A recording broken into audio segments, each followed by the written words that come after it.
Hello friends. आज का हमारा टॉपिक है कैपेसिटर्स। तो कैपेसिटर टॉपिक्स हमारा कम से कम 2 या 3 लेक्चर्स तक जाएगा, क्योंकि ये काफ़ी इंपॉर्टेंट टॉपिक है। अगर जेई मेंस, एडवांस और नीट की बात करें तो कैपेसिटर्स का एक बड़ा पोर्शन है वो इलेक्ट्रोस्टैटिक्स के अंदर, जो एक बड़ा पोर्शन है वो कैपेसिटर पार्ट से ही पूछा जाता है। तो हम इन लेक्चर्स के अंदर, जो आज का लेक्चर स्पेशली है, उसके अंदर हम थ्योरी को इक्वली वेटेज देंगे जितना न्यूमेरिकल्स को देंगे। नेक्स्ट तो 2-3 लेक्चर्स होंगे कैपेसिटर्स के, उनके अंदर हम न्यूमेरिकल्स पे ज़्यादा फोकस करेंगे। तो आज हम थोड़ा सा थ्योरी भी देखेंगे साथ साथ न्यूमेरिकल्स के। तो कैपेसिटर्स एक प्रकार से कंडक्टर्स का सिस्टम ही है, दो कंडक्टर्स का इक्वल और अपोजिट चार्जेस के, ठीक है, उनको हमने कैपेसिटर्स बोला है। अब इक्वल और अपोजिट चार्ज होना कंपलसरी नहीं है, लेकिन जो इक्वल और अपोजिट चार्ज का सिस्टम है वो एक कैपेसिटर बनाएगा, ठीक है। और कैपेसिटर्स का काम क्या है? एनर्जी को स्टोर करना, स्पेस के अंदर एनर्जी को स्टोरेज करना। उन दोनों कंडक्टर्स के बीच का जो स्पेस है, मीडियम है, क्योंकि उनके बीच में इलेक्ट्रिक फील्ड होगी, क्योंकि कैपेसिटर्स क्या है? कंडक्टर्स ही तो है। और कंडक्टर्स की हमने प्रॉपर्टीज़ पढ़ी भी है। कंडक्टर्स की हमने प्रॉपर्टीज़ पढ़ी है कि उसके अंदर पोटेंशियल कांस्टेंट होता है अंदर के इनसाइड के अंदर, और सरफेस पे इलेक्ट्रिक फील्ड परपेंडिकुलर होते हैं। तो कुछ सरफेस पे कुछ इलेक्ट्रिक फील्ड बने जो हम इस तरह से दिखा रहे हैं इसके अंदर। तो जो इलेक्ट्रिक फील्ड है उनके कारण स्पेस के अंदर एक एनर्जी स्टोरेज होगा। उसका हम जो ये लेक्चर है इसके लास्ट में जाके इसको डिराइव भी करेंगे किस तरह से वो एनर्जी को स्टोर करता है कैपेसिटर। तो कैपेसिटर में जो डिफ़ाइन होता है वो एक दो कंडक्टर्स के बीच का वो सिस्टम है जिसके अंदर इक्वल और अपोजिट चार्जेस हैं कंडक्टर के अंदर। ऐसा कोई ज़रूरी नहीं है कि अगर मैं कैपेसिटर के अंदर चार्जेस अलग अलग कर दूं, Q1 Q2 एक जनरल चार्ज दूं, तो वो कैपेसिटर नहीं बनेगा। कोई भी कंडक्टर के अंदर वो बन जाएगा, लेकिन एक उसके अंदर भी एक रीडिस्ट्रीब्यूशन, क्योंकि हमने पढ़ा था कंडक्टर्स के अंदर रीडिस्ट्रीब्यूशन होता है। तो उस रीडिस्ट्रीब्यूशन से वो चार्जेस Q1 प्लस Q और माइनस Q का ऐसा रीडिस्ट्रीब्यूशन होगा कि उनके बीच में एक कंडक्टर, एक कैपेसिटर सिस्टम बन जाएगा, ठीक है। तो वो हम कैपेसिटर सिस्टम के बारे में पढ़ेंगे। अब कैपेसिटर्स की बात करें तो कैपेसिटर एक एनर्जी स्टोरिंग डिवाइस है, ये चार्ज स्टोरिंग डिवाइस भी बोल सकते हैं इसको। तो और कंडक्टर भी बोल सकते हैं इसको। कैपेसिटर एक कंडक्टर ही है, दो कंडक्टर्स हैं। तो जो यहाँ से हमें एक चीज़ देखने को मिल रही है यहाँ से, कि इन दोनों चार्जेस प्लस Q और माइनस Q के बीच में जो भी पोटेंशियल डिफरेंस है, जिसको डेल्टा V से डिनोट कर देते हैं, वो डेल्टा V डायरेक्टली प्रोपोर्शनल है किसके? चार्ज के मैग्नीट्यूड पे। अगर मैं चार्ज का मैग्नीट्यूड इनका बढ़ा देता हूँ तो उनके बीच में पोटेंशियल डिफरेंस बढ़ जाएगा, ठीक है। नंबर ऑफ फील्ड लाइंस भी यहाँ से बढ़ जाएगी। अब क्या होगा? अब मैं प्रोपोर्शनलिटी को हटा के यहाँ पे एक कांस्टेंट लेके आऊँगा, delta V is equal to कुछ कांस्टेंट K इंटू Q। इस कांस्टेंट को जो डिफ़ाइन करते हैं फिजिक्स के अंदर अपने, ठीक है, इसको 1/c से डिफ़ाइन करते हैं। और यहाँ पे C क्या है? कैपेसिटेंस है, ठीक है। तो यहाँ से C को हम क्या लिख सकते हैं? Q/Δ V लिख सकते हैं। तो कैपेसिटेंस क्या है? कैपेसिटेंस कैपेसिटर की प्रॉपर्टी है, ठीक है, ठीक है। और वो कैपेसिटर की एक कैपेसिटी को दिखाती है, ठीक है। जो कैपेसिटर डिवाइस है हमारा, उसकी कैपेसिटी को मेज़र कौन करता है? ये कैपेसिटेंस, जो इसकी एक प्रॉपर्टी है। और वो उस जो फॉर्मूले के अंदर हम देख रहे हैं Q/Δ V, ठीक है, कि अगर हमारे पास कैपेसिटर सिस्टम है, एक कैपेसिटर है, अगर उसके अंदर हम पोटेंशियल डिफरेंस ज़्यादा कर देंगे उस सिस्टम के अंदर, तो उसके अंदर वो जो चार्ज स्टोरेज है वो ज़्यादा हो जाएगा। तो फॉर्मूले से देखते ही हम ये नहीं बोल सकते कि जो कैपेसिटेंस है, जो एक प्रॉपर्टी है, वो डिपेंड करेगी Q और Δ V पे। ऐसा नहीं है। जो C है वो इंडिपेंडेंट होगा Q और Δ V से। काफ़ी इंपॉर्टेंट पॉइंट है। किस तरह से इसकी अगर एनालॉजी देखें अपने, ठीक है, जिस तरह से हमने ओम्स लॉ पढ़ा था, ठीक है, V is equal to IR, ठीक है। तो रेजिस्टेंस वहाँ पे V/I था। तो यहाँ पे जो रेजिस्टेंस था वो क्या था? कांस्टेंट था। और वो किस पे डिपेंड कर रहा था? डायमेंशंस पे डिपेंड कर रहा था। जैसे हमारे पास कोई L लेंथ का A क्रॉस सेक्शन एरिया का अगर मैं कोई एक रेजिस्टेंस देखे, तो रेजिस्टेंस होता है ρL/A, ठीक है। तो रेजिस्टेंस यहाँ पे क्या था? उसके डायमेंशन पे डिपेंड कर रहा था, ना कि पोटेंशियल और करंट के ऊपर। उसी तरह से सेम यहाँ पे जो कैपेसिटेंस है वो चार्ज और डेल्टा V के इंडिपेंडेंट है। वो C है वो डिपेंड किस पे करेगा? कैपेसिटर की डायमेंशंस पे डिपेंड करेगा, ठीक है। कैपेसिटर किस तरह का डायमेंशन हमारा? स्फेरिकल है या फिर पैरेलल प्लेट है? जो पैरेलल प्लेट कैपेसिटर्स पढ़ेंगे तो उनके डायमेंशंस पे, एरिया, विड्थ, इन चीज़ों पे डिपेंड करेगा, ठीक है। प्लस जो भी उन दोनों के बीच के अंदर मीडियम होगा उस पर डिपेंड करेगा, ठीक है। तो कैपेसिटर दो कंडक्टर्स के बीच में अगर कोई इंसुलेट मीडियम है, ठीक है, तो उसी सिस्टम को हम कैपेसिटर बोलते हैं, ठीक है। अब वो मीडियम एक कंडक्टर नहीं होना चाहिए, बस एक कंडीशन है, वो मीडियम एक कंडक्टर नहीं होना चाहिए, वो मीडियम एक इंसुलेटर होना चाहिए। वो इंसुलेटर में कुछ भी हो सकता है, वैक्यूम हो सकता है, एयर हो सकता है, या कोई डाइलेक्ट्रिक हो सकता है, ठीक है। तो मतलब उसके मीडियम पे भी डिपेंड करेगा, तो डायमेंशंस पे भी डिपेंड करेगा, प्लस उसके मीडियम पे भी डिपेंड करेगा कैपेसिटेंस प्रॉपर्टी, और इंडिपेंडेंट होगा क्यू और डेल्टा वी के। यहाँ से बात आगे, यहाँ से हमें समझ आना चाहिए। उसके बाद जो यूनिट होती है कैपेसिटर की, वो फैराड होती है, ठीक है। फैराड अगर क्वेश्चंस के अंदर अगर हमें माइक्रो फैराड दे तो इसका मतलब 10⁻⁻⁶ फैराड होगा, नैनो फैराड में दे तो 10⁻⁹ होगा, पिको फैराड दे तो 10⁻12 फैराड होगा, ठीक है। कुछ इस तरह से क्वेश्चंस में हमें वैल्यू पुट करनी है। और कैपेसिटर होता है, उसका जो नेट चार्ज होता है, नेट चार्ज तो जीरो होगा दोनों को ऐड करेंगे तो, लेकिन जो चार्ज ऑफ कैपेसिटर किसको बोलते हैं, एक टर्म आती है चार्ज ऑफ कैपेसिटर, कि हमें क्वेश्चंस में देखा कि कैपेसिटर का इतना चार्ज है, तो इसका मतलब क्या हुआ है, उसका मतलब है कि उसका जो पॉजिटिव पोर्शन है, जो उसका पॉजिटिव प्लेट है या पॉजिटिव कैपेसिटर है, उसका चार्ज, ठीक है। जो भी इसका पॉजिटिव चार्ज होगा, ठीक है, पॉजिटिव कंडक्टर का जो भी चार्ज होगा उसको हम चार्ज ऑफ कैपेसिटर बोलेंगे, ठीक है। यूनिट्स भी देख ली हमने, और वो डायमेंशंस और मीडियम पे डिपेंड करता है, ये चीज़ भी हमें ध्यान रखना है। और उसका काम क्या है कैपेसिटर का, वो एनर्जी स्टोरिंग डिवाइस है, चार्ज स्टोरिंग डिवाइस है। स्पेस के अंदर जो इलेक्ट्रिक फील्ड्स है उसकी फॉर्म में हम एक्सप्रेशन भी देखेंगे इस लेक्चर के लास्ट के अंदर। अगर हम टाइप्स ऑफ कैपेसिटर की बात करें तो, क्योंकि कैपेसिटेंस है वो उसकी डायमेंशंस पे डिपेंड करती है, ठीक है, तो टाइप्स ऑफ कैपेसिटर्स को भी उसके डायमेंशंस के according isolated spherical capacitor, cylindrical capacitors और पैरेलल प्लेट कैपेसिटर्स के अंदर डिवाइड किया है। तो पैरेलल प्लेट कैपेसिटर हमारे जो इस यूनिट का सबसे इंपॉर्टेंट पार्ट यही होगा। इसके ऊपर हम काफ़ी सारे कॉम्बिनेशनल सर्किट्स और उन पर स्टडी करेंगे, थोड़ा थोड़ा इनके बारे में भी देख लेते हैं। तो अगर हम आइसोलेटेड स्फेरिकल कैपेसिटर्स की बात करें तो आइसोलेटेड स्फेरिकल कैपेसिटर्स का मतलब ये है कि ये कुछ यहाँ पे कंडक्टर है, स्फेरिकल कंडक्टर, ठीक है, और कुछ स्पेस के अंदर दूसरा कंडक्टर नहीं है, ठीक है, और उसके ऊपर हमने पॉजिटिव चार्ज इस तरह से डिस्ट्रीब्यूट कर दिया, ठीक है। तो अब हम देख रहे हैं कि कोई दूसरा कंडक्टर है नहीं इसकी विसिनिटी के अंदर, तो जो एक प्रकार से जो इन्फिनिट जो डिस्टेंस होगा उसको रेफरेंस पॉइंट या उसको नेगेटिव प्लेट की तरह उस काम करेगा, नेगेटिव कंडक्टर काम करेगा। तो जो इलेक्ट्रिक फील्ड्स है वो तो जनरली ऐसे ही निकलेगी, अगर कोई दूसरा कंडक्टर नहीं होगा तो इलेक्ट्रिक फील्ड तो हमें पता है कुछ इस तरह से ही निकलेगी। तो जो यहाँ से इस सरफेस से लेके जो इन्फानाइट जो भी है, इन्फानाइट डिस्टेंस है, उसके बीच के अंदर जो भी स्पेस है वो एक प्रकार से कैपेसिटर्स की तरह काम करेगा। जिस हिसाब से जो इन जनरल कंडक्टर 1 और कंडक्टर 2 के जो स्पेस था ये कैपेसिटर्स की तरह काम कर रहा था, तो इसके अंदर कैपेसिटर्स का काम क्या करेगा, इस सरफेस से लेके जो भी इन्फानाइट डिस्टेंस के बीच का जो भी स्पेस होगा उसके अंदर वो कैपेसिटर्स की तरह काम करेगा, आइसोलेटेड स्फेरिकल कैपेसिटर्स। और उसकी कैपेसिटेंस भी निकाल सकते हैं अपने, किस तरह से निकाल सकते हैं कि कैपेसिटेंस तो का फॉर्मूला तो चारों के लिए वैलिड रहेगा ये, ठीक है। तो कैपेसिटेंस का फॉर्मूला अगर यहाँ लगाएं C=Q/ΔV, तो डेल्टा वी यहाँ से लेके इन्फिनिट का, ठीक है, तो यहाँ का जो V को अगर हम V बोल देते हैं, ठीक है, और इन्फिनिट पे पोटेंशियल कितना होता है, 0 होता है, तो डेल्टा V कितना आएगा, V-0 V आएगा। और यहाँ इसके सरफेस पे पोटेंशियल कितना आएगा, अगर इसकी रेडियस r है और चार्ज q है तो कितना आएगा, KQ/R। तो वैल्यू यहाँ पे पुट करेंगे तो कितना आएगा, Q/Y में KQ/Y में R, तो कितना आएगा R/K, और K होता है 1/4πε0, तो 4πε0 इंटू R। तो कैपेसिटेंस कितना आएगा, 4πε0 इंटू R। तो कैपेसिटेंस क्या है, डायरेक्टली प्रोपोर्शनल टू R है। इस स्फीयर की अगर अपन रेडियस बढ़ाएंगे इस कंडक्टर की तो कैपेसिटेंस है वो क्या हो जाएगा, बढ़ता रहेगा, ठीक है। इन कैपेसिटर्स को जनरली अगर हम क्यों यूज़ नहीं करते, पहला इसका रीज़न तो है कि इनकी जो कैपेसिटेंस होती है वो काफ़ी कम होती है, वो एक न्यूमेरिकल से समझने की कोशिश भी करेंगे। जो आइसोलेटेड स्फेरिकल कैपेसिटर होते हैं इनकी कैपेसिटेंस काफ़ी कम होती है, ठीक है, तो इसलिए हम इनको यूज़ नहीं करते। पैरेलल प्लेट कैपेसिटर्स को इसलिए यूज़ करते हैं, उनकी कैपेसिटेंस बहुत ज़्यादा होती है एक पर्टिकुलर डायमेंशंस के अंदर, ठीक है।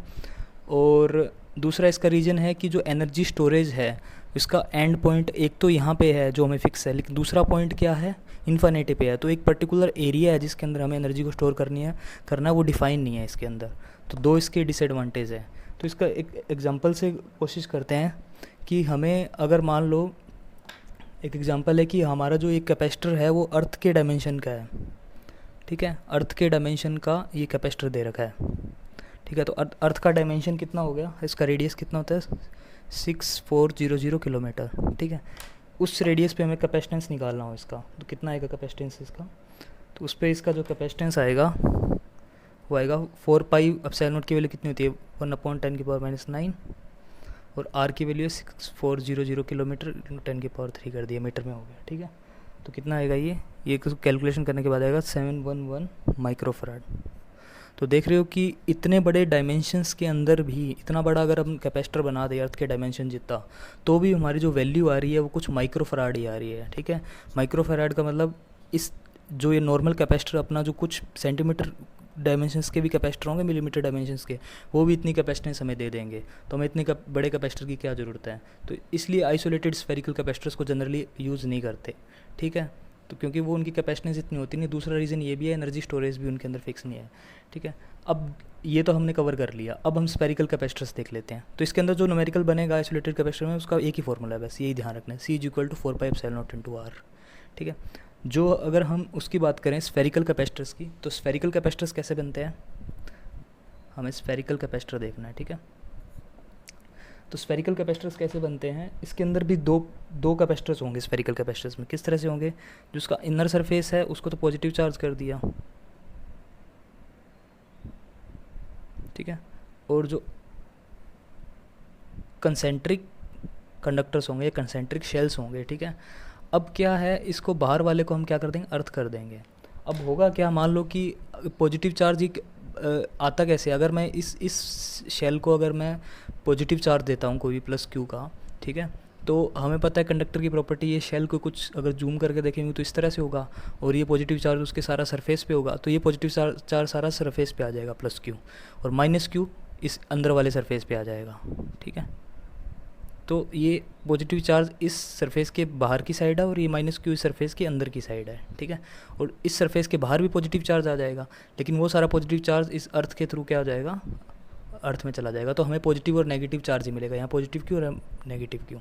तो ये वाला जो सिस्टम होगा, ये वाला सिस्टम, ये होगा स्फेरिकल कैपेसिटर्स, ठीक है।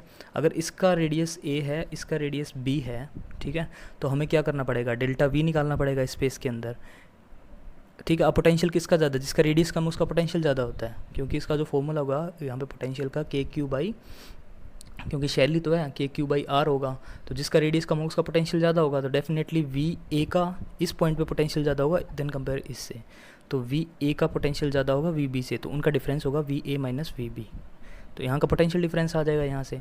और ये कहाँ से कैलकुलेट कर सकते हैं, VA - VB, वो लगाना पड़ेगा हमें E.dr पॉइंट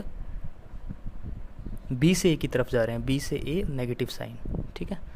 तो इस तरह से हम इसको कैलकुलेट कर लेंगे और E की वैल्यू रखेंगे KQ डिवाइडेड बाय में R², ठीक है, और लिमिट लगा देंगे R की B से A, ठीक है, कैपिटल स्मॉल b से A, ठीक है। तो हमारा जो यहाँ से फाइनल कैपेसिटेंस निकल के आता है वहाँ से, उसका बस हमें एक्सप्रेशन याद रखना है, ठीक है, जिससे हम डायरेक्ट न्यूमेरिकल्स बन जाएंगे हमारे। तो उसका जो एक्सप्रेशन होगा वो हमारा होगा C=4πε0 AB डिवाइडेड बाय में B - A। बस हमें ये याद रखना है, ये किसका है, स्फेरिकल कैपेसिटर्स का है, और ये किसका है, आइसोलेटेड स्फेरिकल कैपेसिटर्स का है, 4πε0 AB B - A, ठीक है। अब स्फेरिकल कैपेसिटर्स को आइसोलेटेड स्फेरिकल कैपेसिटर कैसे बना सकते हैं, अगर इस जो B प्लेट है इसकी, या जो B कंडक्टर है उसको अगर इन्फानेट पे ले जाएं, तो B को इन्फानेट पे टेंड करवा दें, अगर इसमें B इस फॉर्मूले में अगर B को इन्फानेट पे टेंड करवा दें, ठीक है, तो कितना आएगा, इसमें देख सकते हैं 4πε0, इसको B से डिवाइड कर दो पहले, A इसको अगर B से डिवाइड करोगे ऊपर नीचे, तो ये तो B कैंसिल हो जाएगा, नीचे वाले में आएगा 1 - A/B, और B इन्फानेट पे जाएगा तो ये 0 हो जाएगा, तो 4πε0 A ही आ जाएगा, मतलब इसके जैसा ही फॉर्मूला बन जाएगा। तो ये फॉर्मूला दोनों में सेटिस्फाई कर रहा है, तो बस ये दो फॉर्मूले इंपॉर्टेंट है दोनों कैपेसिटर्स को समझने के लिए। ये स्फेरिकल कैपेसिटर की प्रॉब्लम देख लेते हैं कि कुछ इस तरह से हमें सिस्टम दे रखा है कंसेंट्रिक शेल्स का, ठीक है, रेडियस A और B का, और इनको हमने क्या कर दिया, कनेक्ट कर दिया वायर से, कुछ इस तरह से वायर से कनेक्ट कर दिया। अब हमें सिस्टम का कैपेसिटेंस बताना है, ठीक है।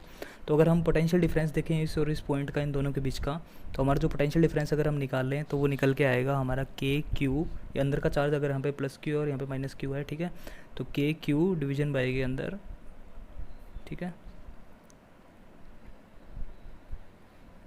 AB और ये आएगा b माइनस ए, कुछ इस तरह से आएगा, ठीक है। तो इसका मतलब जो हमारे डायमेंशंस ए और बी तो चेंज नहीं हो सकते, ओनली क्यू चेंज हो सकता है। और इस वायर से हमने इसको कनेक्ट कर दिया। इस वायर से कनेक्ट करने का मतलब इन दोनों सरफेसेस का जो पोटेंशियल्स होगा वो सेम होगा, ठीक है। तो वो सेम होने का मतलब ये जो अंदर वाला टोटल चार्ज है क्यू, उसको बाहर की साइड फ्लो करना पड़ेगा, ठीक है। तो नेट यहाँ पे अंदर की साइड चार्ज जीरो हो जाएगा उसको पोटेंशियल्स को सेम बनाने के लिए, ठीक है। जब बाहर की साइड उसको फ्लो करना पड़ेगा टोटल चार्ज, तो एक आइसोलेटेड जो स्फेरिकल आपने देखा था, शेल देखा था, आइसोलेटेड स्फेरिकल शेल, वो इसकी तरह बिहेव करेगा ओनली, ठीक है। टोटल चार्ज इस पर क्यू है, ठीक है। तो वो कुछ इसकी तरह अगर बिहेव करेगा तो इसका मतलब इसका जो कैपेसिटेंस होगा वो क्या होगा, 4 pi epsilon naught into B, ठीक है। तो आइसोलेटेड सिस्टम की तरह बिहेव करेगा अगर हमने इसको वायर से कनेक्ट कर दिया। अगर हम पैरेलल प्लेट कैपेसिटर्स की बात करें तो उसमें क्या होगा, वो उनमें भी दो कंडक्टर्स होंगे, और बस क्या है वो जो कंडक्टर्स हैं यहाँ पे प्लेट्स की फॉर्म के अंदर है, पैरेलल प्लेट्स की फॉर्म में है।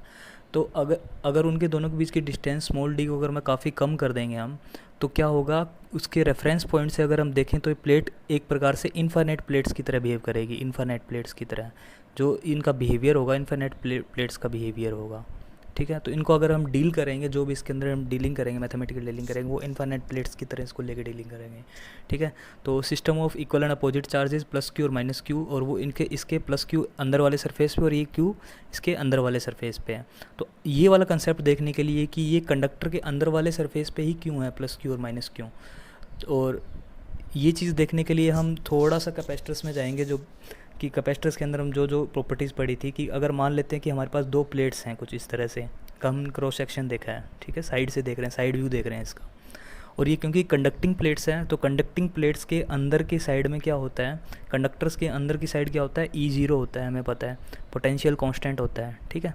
ये चीज़ें हमें प्रॉपर्टीज़ पता है कंडक्टर्स की।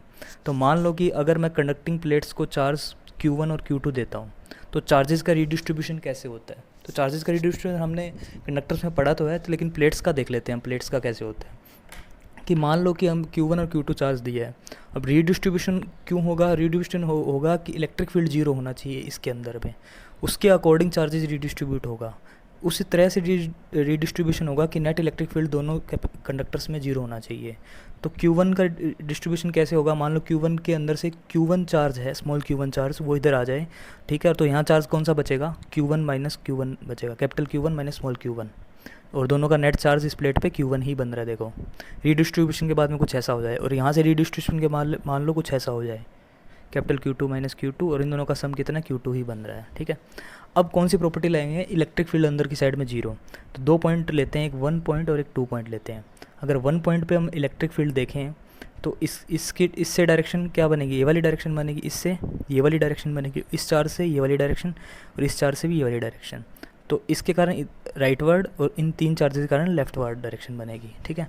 अगर उनको हम ऐड करेंगे तो नेट इलेक्ट्रिक फील्ड इस पॉइंट पे जीरो आनी चाहिए, तो electric field is equal to zero आनी चाहिए, और नेट इलेक्ट्रिक फील्ड की वैल्यू कितनी है, इस चार्ज से राइटवर्ड डायरेक्शन में Q1 बाई माइनस Q1, और हम इन्फानेट प्लेट्स की तरह बिहेव कर रहे हैं, ठीक है। तो इन्फानेट प्लेट्स के अंदर E की वैल्यू कितना होता है, सिग्मा बाई 2 एप्सिलॉन नॉट, और सिग्मा की वैल्यू, सिग्मा क्या लिख सकते हैं, चार्ज अपॉन एरिया, तो इसको कुछ इस तरह से फॉर्म में लिख दें, Q by 2A epsilon not, ठीक है। तो Q by 2A epsilon not, और दोनों का एरिया मान लो सेम है, ठीक है। तो सेम एरिया वाली प्लेट्स के अंदर बात कर रहे हैं हम, 2A बाई एप्सिलॉन नॉट, और इसके कारण नेगेटिव डायरेक्शन में तो minus Q1 2A by epsilon not, ठीक है। इसके कारण Q2 के कारण भी नेगेटिव, सिमिलरली इसके कारण भी नेगेटिव, ठीक है। सोल्व करने के बाद में यहाँ से जो हमारा Q1 आता है वो कितना आएगा, वो आएगा capital Q1 minus capital Q2 by 2, ठीक है।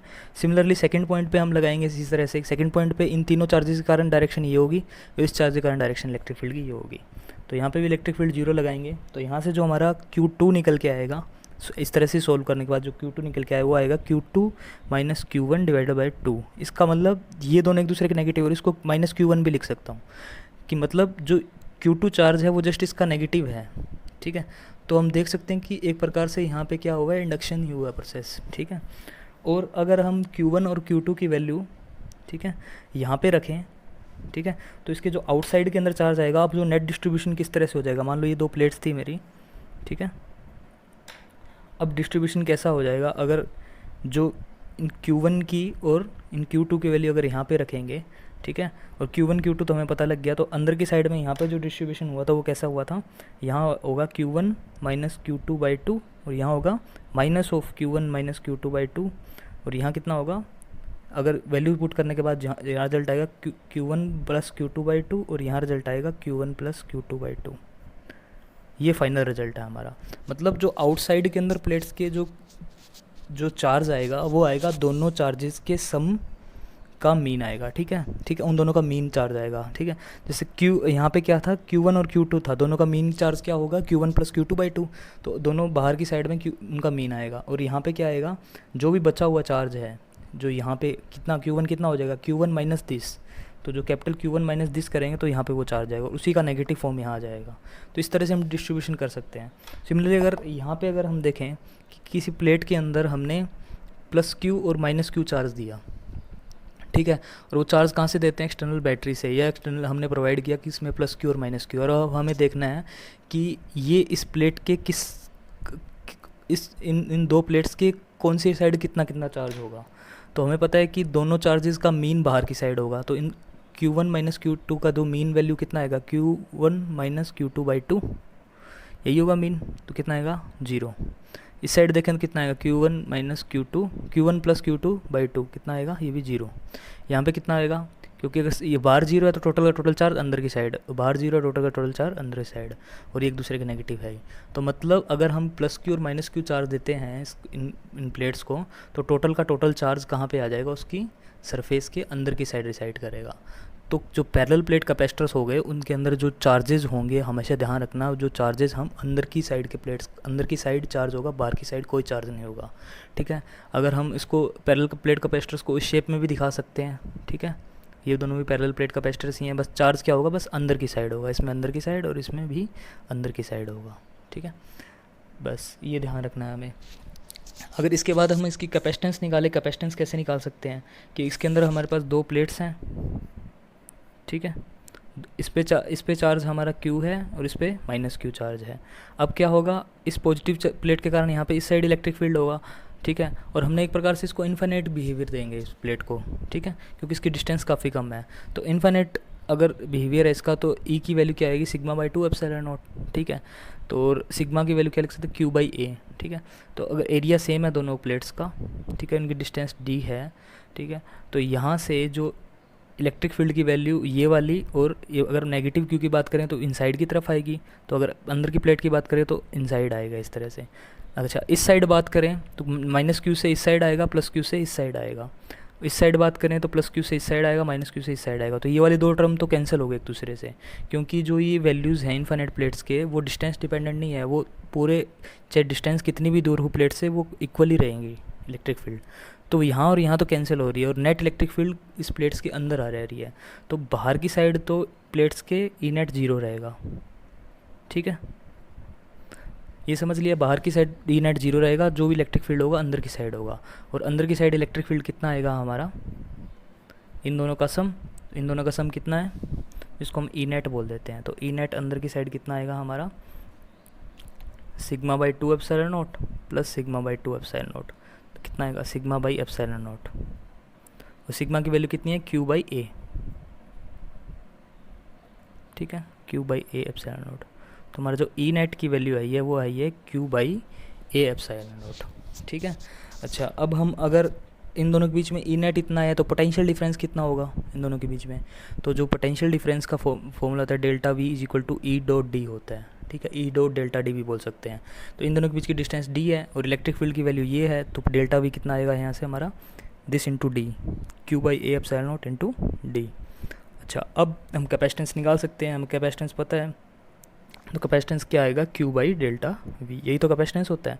तो यहाँ से अगर वैल्यू पुट करेंगे, Q/ΔV की value Q/A epsilon not upon D, Q से Q कैंसिल हो जाएगा। ठीक है, तो ठीक है, तो यहाँ से जो हमारी वैल्यू निकल के आएगी वो निकल के आएगी A epsilon not upon D। यही पैरेलल प्लेट्स की कैपेसिटेंस का जो फॉर्मूला होता है कैपेसिटेंस का, A epsilon not upon D। ठीक है, तो हमारा कैपेसिटेंस निकल के आया वो है A epsilon not upon D।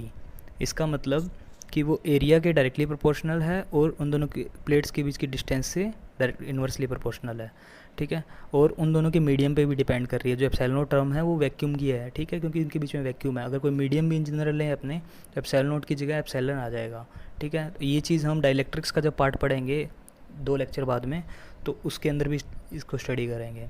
तो इसका मतलब ये हुआ कि कैपेसिटेंस ओनली उसके डायमेंशंस पे डिपेंड कर रहा है, न कि डेल्टा वी और चार्ज इन दोनों पे डिपेंड नहीं कर रहा, ठीक है। यहाँ पे प्लस क्यू है, इसके अंदर अंदर की साइड माइनस क्यू है। तो चार्ज को बढ़ा दो तो डेल्टा वी बढ़ जाएगा। इस फॉर्म रिलेशन से देख सकते हैं, जो जनरल रिलेशन है कैपेसिटर की, कि अगर चार्ज को बढ़ा दोगे तो डेल्टा वी बढ़ जाएगा और चार्ज को घटा दोगे तो डेल्टा वी घट जाएगा। कैपेसिटेंस पे कोई फ़र्क नहीं पड़ेगा। और यहाँ पे चार्ज कौन सा होता है, जो भी अपने जनरली इस फॉर्मूले में जो चार्ज यूज़ करते हैं वो पॉजिटिव प्लेट का चार्ज होता है, ध्यान रखना, पॉजिटिव प्लेट का चार्ज होता है। जो भी पॉजिटिव प्लेट का चार्ज है वो हम क्यू में लिखते हैं, ठीक है। तो ये चीज़ हमने यहाँ से देख ली। अब हम एक दो क्वेश्चंस देखेंगे इसके ऊपर ही, कि कुछ हमें प्रॉब्लम में इस तरह से कोई शीट गिवन है।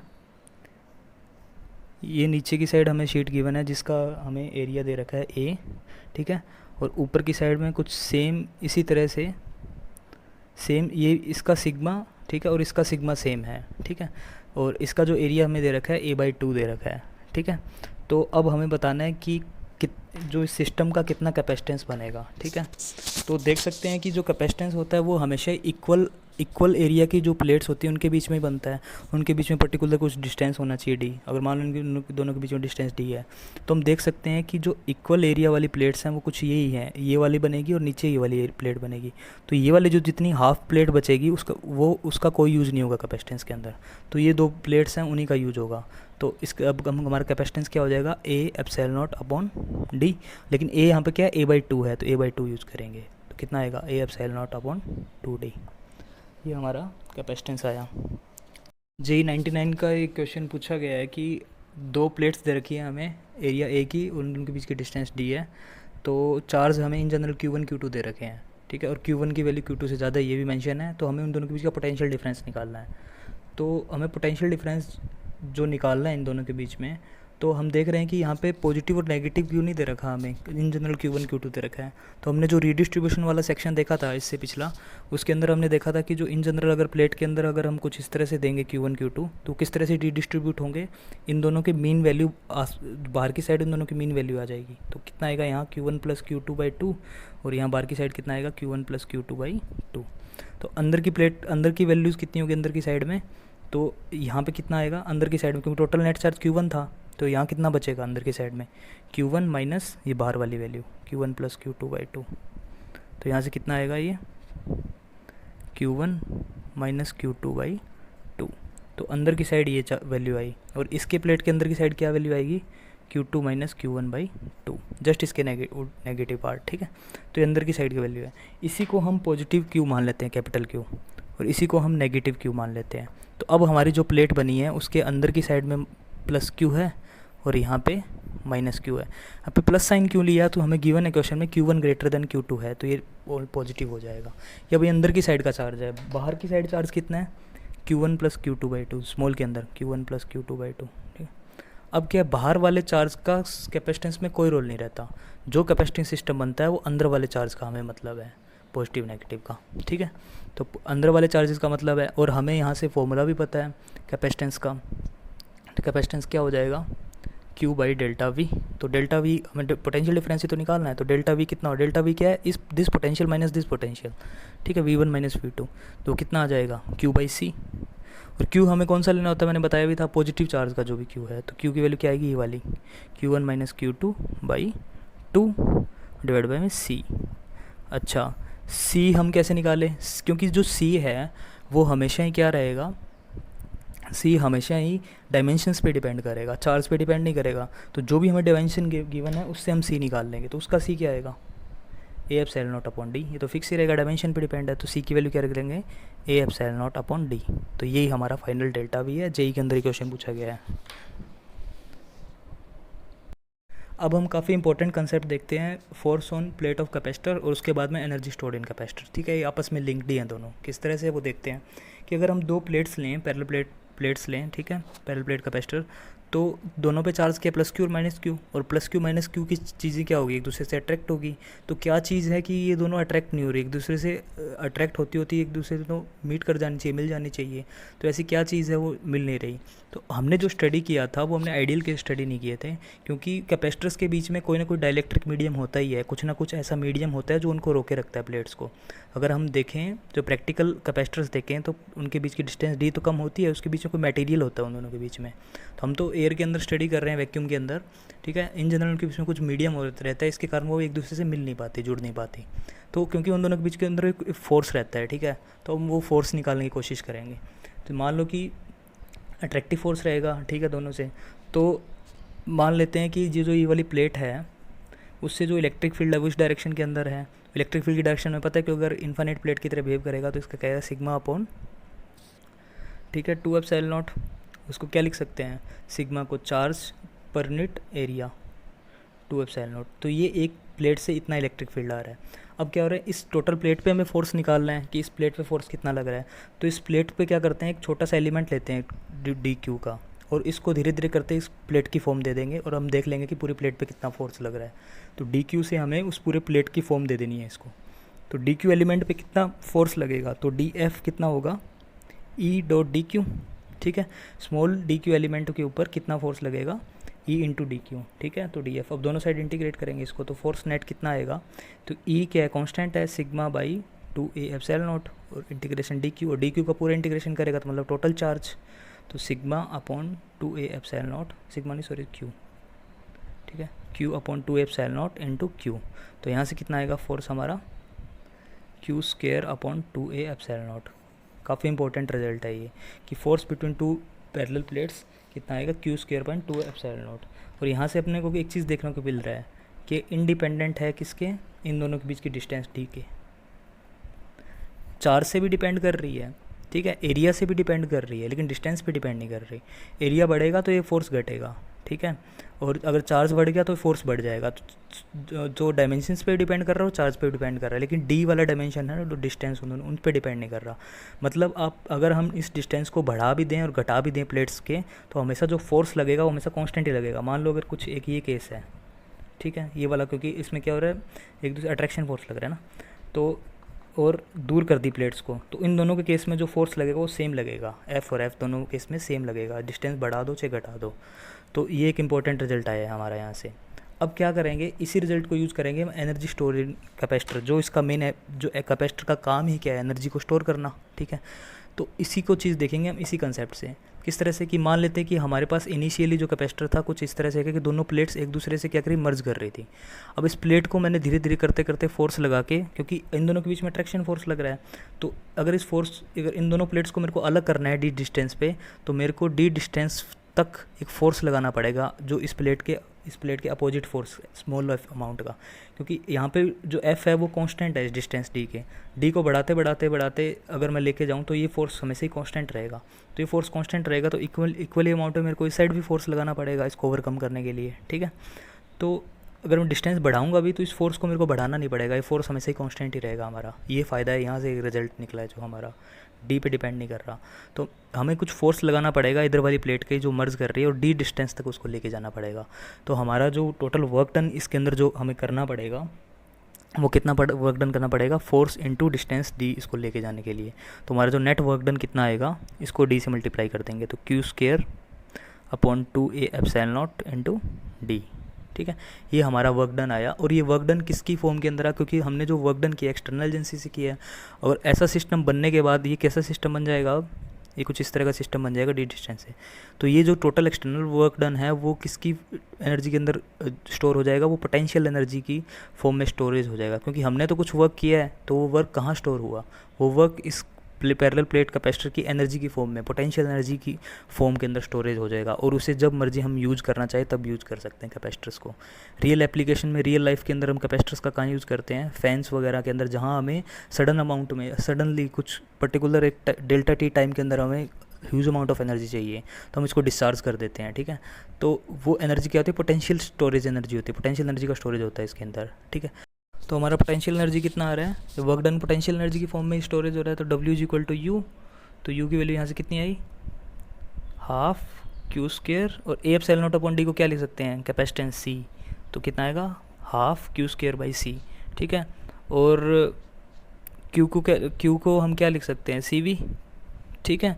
तो सी वी यहाँ पर पुट करेंगे तो यू की वैल्यू कितनी आएगी, हाफ सी वी स्क्वेयर, ठीक है। और अगर हम क्यू और वी की फॉर्म में लिखना चाहें तो यू को लिख सकते हैं हाफ क्यू वी, ठीक है। तो तीनों फॉर्म ही इक्वलेंट ही है, ठीक है। जिस टर्म में पूछा हो हम उस टर्म में यूज़ कर सकते हैं। कैपेसिटेंस और चार्ज की फॉर्म में पूछा गया तो इस तरह से जो पोटेंशियल एनर्जी है कुछ इस तरह से होगा, कैपेसिटेंस और वोल्टेज इस तरह से, ठीक है, चार्ज और वोल्टेज इस तरह से। तो तीनों फॉर्मूले भी यूज़ करते हैं हम। तो एक फॉर्मूला याद कर लो, बाकी एक एक्सप्रेशन से हम तीनों डिराइव कर सकते हैं। तो हमारा एनर्जी स्टोरेज किसकी फॉर्म में होगा, पोटेंशियल एनर्जी की फॉर्म के अंदर स्टोर होगा, ठीक है। तो अगर हमारा एक्सटर्नल इस तरह से बाइसिंग है कुछ किसी वोल्टेज वी के साथ में, तो हमारा जो पोटेंशियल एनर्जी स्टोरेज होगा हाफ सी वी स्क्वेयर है, हाफ क्यू स्क्वेयर बाई सी है, हाफ क्यू वी, ठीक है। तीनों फॉर्म में इसकी इक्विवेलेंट है।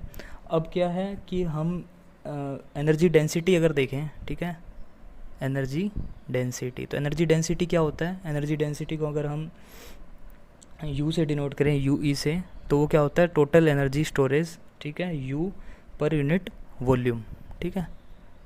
जो भी जिस वॉल्यूम के अंदर हम स्टोरेज कर रहे हैं उसका वॉल्यूम से अगर डिवाइड कर दें उस एनर्जी को, तो ये वॉल्यूम हमारा कितना है यहाँ पे, जो वी आर है, एरिया इनटू डिस्टेंस डी।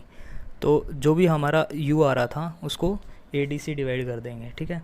जैसे कि हमारा जो यू आ रहा था वो कितना आ रहा था, हाफ क्यू स्क्वेयर बाई सी की फॉर्म में लिख सकते हैं, तो ए डी से डिवाइड कर देंगे, ठीक है। तो अब हम क्या कर रहे हैं, इलेक्ट्रिक फील्ड की वैल्यू अगर हम देखें, इलेक्ट्रिक फील्ड की वैल्यू क्या होगी इन दोनों के बीच में, Q by A epsilon not, ठीक है। तो वहाँ से क्यू की वैल्यू क्या लिख सकते हैं, E into A epsilon not, और क्यू की वैल्यू अगर हम यहाँ पुट करें तो हमारा जो फाइनल यू ई आएगा वो आएगा half epsilon not into E square, ठीक है। ये काफ़ी इंपॉर्टेंट रिजल्ट है कि इलेक्ट्रिक फील्ड का एनर्जी डेंसिटी के साथ relation, half epsilon not E square, ठीक है। तो इलेक्ट्रिक एनर्जी डेंसिटी है वो इलेक्ट्रिक फील्ड के मैग्नीट्यूड के स्केयर के डायरेक्टली प्रोपोर्शनल है और उनके स्पेस पे भी डिपेंड कर रही है। तो स्पेस के अंदर जो हमने जो भी मटेरियल लिया है उसकी परमिटिविटी के ऊपर, ठीक है, और जो भी इलेक्ट्रिक फील्ड इसके अंदर जो जनरेट हो रही है उसकी स्केयर के, ठीक है, मैग्नीट्यूड पे। तो एनर्जी डेंसिटी है वो हमें यही बता रही है कि जो इलेक्ट्रिक फील्ड इसके अंदर, जो कैपेसिटर्स के अंदर जो इलेक्ट्रिक फील्ड है, ठीक है, वो एक प्रकार से स्टोरेज का काम कर रहा है, ठीक है। तो जो इलेक्ट्रिक फील्ड जनरेट हो रही है जिस स्पेस के अंदर, उस स्पेस के अंदर हमारी जो क्या है, एनर्जी स्टोरेज हो रही है, ठीक है। तो हम कुछ उसको इस तरह से रिलेट कर सकते हैं एनर्जी डेंसिटी के साथ में इलेक्ट्रिक फील्ड को भी। AI EEE 277 का ही क्वेश्चन है कि इसके अंदर हमें एक बैटरी गिवन है जिसका EMF गिवन है हमें ई, ठीक है, और इसके साथ में हमारा एक पैरेलल प्लेट कैपेसिटर दे रखा है। तो हमें रेशियो निकालना है एनर्जी स्टोरेज का वर्क डन बाय बैटरी के साथ में, अगर हम इसको इसको चार्ज करें पैरेलल प्लेट कैपेसिटर को, ठीक है। अच्छा, तो एक बार एम्स के अंदर भी कुछ इस तरह का क्वेश्चन पूछा गया है कि अगर हम इसको इस तरह से चार्ज करें तो जो करंट होगा इस सर्किट के अंदर उसका क्या होगा, ठीक है। अगर हम उसको देखें करंट को, ठीक है, वो एक अलग क्वेश्चन है। अगर हम देखें अगर चार्जिंग किस तरह से होती है, अगर जो कैपेसिटर है सी, ठीक है, जिसका कैपेसिटेंस है, पॉजिटिव नेगेटिव बैटरी है, अब क्या होगा, धीरे धीरे क्या होगा, ये जो पॉजिटिव चार्ज है, ठीक है, तो ये जो पॉजिटिव चार्ज है वो यहाँ आना स्टार्ट करेगा, एक्यूमुलेट होना स्टार्ट करेगा, यहाँ नेगेटिव चार्ज आना स्टार्ट करेगा और इस कैपेसिटर का चार्ज है वो क्यू बढ़ेगा, ठीक है। अब क्या होगा, अगर इस कैपेसिटर का चार्ज क्यू बढ़ेगा, ठीक है, तो यहाँ पे अगर हम देखें कि जो चार्जेस हैं, ठीक है, अगर मान लो पहले स्टार्टिंग में Q1 था, ठीक है, तो वो धीरे बढ़ता बढ़ता बढ़ता उसकी मैक्सिमम लिमिट है प्लस Q हो गया, ठीक है। तो धीरे धीरे हम देखेंगे कि जो चार्जेस हैं, ठीक है, उनका डिक्रीज़ हो रहा है, ठीक है। जो जिस अमाउंट से वो बढ़ रहे थे वो उस अमाउंट से नहीं बढ़ रहे टाइम के साथ में, ठीक है। तो जो करंट देखेंगे हम, अगर इस सर्किट के अंदर हम अगर करंट की बात करें तो चार्जेस का उतना फ्लो नहीं हो रहा, तो करंट है वो टाइम के साथ धीरे धीरे क्या हो रहा है, घट रहा है इसके अंदर। इसका रीज़न ये भी है कि जो सर्किट के अंदर पहले करंट फ्लो हो रहा था वो फ्लो नहीं होगा क्योंकि चार्जेस का एक्यूमुलेशन हो जाएगा प्लेट्स के अंदर और एक कैपेसिटेंस बन जाएगा। तो जो कैपेसिटेंस होता है, इसलिए तो जो कैपेसिटर होता है हमारा जो डीसी करंट है उसको अपोज करता है, ठीक है। अगर हम डीसी करंट उसको दें, क्योंकि बैटरी डीसी करंट है, तो धीरे धीरे धीरे टाइम के बाद में क्या होगा, जो इस सर्किट के अंदर जो करंट है वो जीरो हो जाएगा और धीरे धीरे घटेगा, घटता घटता घटता जीरो हो जाएगा कुछ एक्सपोनेंशियली, ठीक है। तो ये चीज़ है कि इस तरह से चार्जिंग होती है हमारी जो कैपेसिटर है वो इस तरह से, ठीक है। अच्छा, अगर मान लो कि EMF ई दे रखा है, मान लो कि V वोल्टेज है, ठीक है, ई से इसको रिप्लेस कर देंगे बाद में, V वोल्टेज है, तो अगर इसको V वोल्टेज से इसको चार्ज करें तो यहाँ एनर्जी स्टोरेज हमें पता है कि पोटेंशियल एनर्जी स्टोरेज कितना होना चाहिए, ठीक है, तो वो हमारा होना चाहिए हाफ CV², ठीक है। तो ये तो पोटेंशियल एनर्जी स्टोरेज हो गया इसका, ठीक है। अगर हम EMF देखें कि इस चार्ज को यहाँ से लेके यहाँ तक वर्क डन कितना करना पड़ा, इस बैटरी को इस चार्ज को यहाँ से लेके यहाँ तक ट्रांसफ़र करने के लिए कितना वर्क डन करना पड़ा, वो हम देख सकते हैं कि पहले तो देखना पड़ेगा कि हमें जो चार्ज है कितना ट्रांसफ़र करना पड़ा, क्योंकि पहले जो कैपेसिटर था उस पर चार्ज कितना था, 0 था, अब चार्ज कितना होगा, Q हो गया, 0 से Q, तो डेल्टा Q कितना हो गया, डेल्टा चार्ज कितना इसको ट्रांसफ़र करना पड़ा, वो Q ट्रांसफ़र करना पड़ा चार्ज इसको, ठीक है। तो वर्क डन कितना हो जाएगा, चार्ज इंटू पोटेंशियल डिफरेंस, ठीक है, जो भी पोटेंशियल डिफरेंस है इस बैटरी का, और वो कितना है हमें ई दे रखा है, इसको V मान रखा है जिसको हमने, तो कितना हो जाएगा, QV हो जाएगा, ठीक है। तो इसका मतलब इस बैटरी को जो वर्क डन करना पड़ा वो QV वर्क डन करना पड़ा, और एनर्जी स्टोरेज कितनी हुई कैपेसिटर में, इतनी। तो एनर्जी का वर्क डन के साथ रेशियो निकालेंगे तो कितना आएगा, इसको इससे डिवाइड करेंगे, Q को CV लिख सकते हैं तो कितना आएगा, CV², ठीक है। तो वर्क डन पोटेंशियल एनर्जी को वर्क डन के साथ अगर रेशियो निकालें तो कितना आएगा, हाफ CV² डिवाइडेड बाई में CV², तो हाफ आएगा, ठीक है। मतलब आधी अमाउंट ऑफ एनर्जी तो इसने क्या कर ली, पोटेंशियल एनर्जी की फॉर्म में स्टोर कर ली। तो आधी अमाउंट ऑफ एनर्जी कितनी गई, 50% एनर्जी कहाँ चली गई, तो वो 50% एनर्जी हीट एनर्जी की फॉर्म के अंदर हमारी लॉस हो गई, ठीक है। तो इसके अंदर लॉस कितना हुआ, हाफ लॉस हो गया, और हाफ हमारा पोटेंशियल एनर्जी की फॉर्म में स्टोर हो गया। और जो नेट रिजल्ट क्या था, नेट अगर मान लो 1 एनर्जी इसके अंदर गई, ठीक है, तो हाफ रेशियो के अंदर इसका एनर्जी स्टोरेज हो गया पोटेंशियल एनर्जी की फॉर्म में, और हाफ इसका लॉस हो गया, ठीक है। AIEEE 2005 का क्वेश्चन है ये, ठीक है। इसके अंदर हमें एक फुल्ली चार्ज कैपेसिटर है, ठीक है, फुल्ली चार्ज कैपेसिटर है, फिर इसको डिस्चार्ज कर दिया, मतलब इससे पहले जो चार्जिंग की इसको बैटरी लगा के, अब इससे बैटरी हटा दी इससे। अब बैटरी हटाने के बाद इसको क्या किया, एक रेजिस्टेंस के साथ अटैच कर दिया। रेजिस्टेंस के किसके अंदर अटैच किया, एक बॉक्स है, उसके अंदर एक रेजिस्टेंस पड़ा है, ठीक है। अब उस बॉक्स का जो स्पेसिफिक हीट दे रखा है हमें, कैपेसिटी S दे रखा है, ठीक है, और मास M दे रखा है, और थर्मली इंसुलेटेड बॉक्स है, हीट बाहर नहीं जा सकती। और इस रेजिस्टेंस के थ्रू इसको क्या कर दिया, डिस्चार्ज किया कैपेसिटर को, ठीक है, सर्किट से। तो इस जो बॉक्स का जो टेम्परेचर वो डेल्टा T से बढ़ गया। तो हमें बताना है कि जो पोटेंशियल डिफरेंस था, ठीक है, इसके अक्रॉस जो कैपेसिटर है वो निकालना है। तो हमें पता है कि जो अगर फुल्ली अगर चार्ज था फिर डिस्चार्ज हुआ, तो फुल्ली चार्ज होने के लिए उसकी पोटेंशियल एनर्जी कितनी थी, हाफ CV², और इसी को डिस्चार्ज कर दिया तो इतनी अमाउंट ऑफ एनर्जी डिस्चार्ज हुई। और वो कितना हीट एनर्जी अगर यहाँ से देखें तो कितना होता है, उसका फॉर्मूला होता है M specific heat S capacity S into delta T, इसके तो इक्वल होता है। तो यहाँ से कितना आ जाएगा, जो V² कितना आ जाएगा यहाँ से 2S delta T divide by में C, और V कितना आ जाएगा √। यही हमारा आंसर है। कितना पोटेंशियल डिफरेंस था पहले कि कुछ इस, और हमें स्पेसिफिक हीट और सब कुछ वैल्यू दे रखी है, तो इतना हमारा पोटेंशियल डिफरेंस आएगा।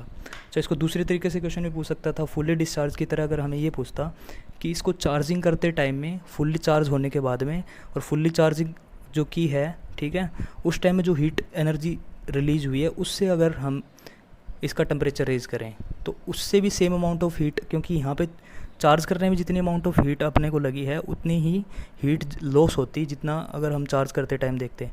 अगर हम चार्ज करते, जो हम पिछला क्वेश्चन था, तो चार्ज करते टाइम भी जो अमाउंट ऑफ हीट लॉस हुआ था वो भी कितना था, वो भी इतना ही था सेम। तो उसका रिजल्ट भी सेम ही आता है। इसको दूसरे तरह से भी क्वेश्चन देख सकते हैं। तो आज के लिए इतना ही। नेक्स्ट लेक्चर के अंदर हम कॉम्बिनेशन सर्किट्स देखेंगे कि कैपेसिटर को अगर सीरीज़ और पैरेलल में जोड़ दें, जैसे हम रेजिस्टेंस को जोड़ते हैं, तो कितना नेट कैपेसिटेंस आएगा हमारा। उसके बाद हम डाइलेक्ट्रिक्स की भी बात करेंगे, ठीक है।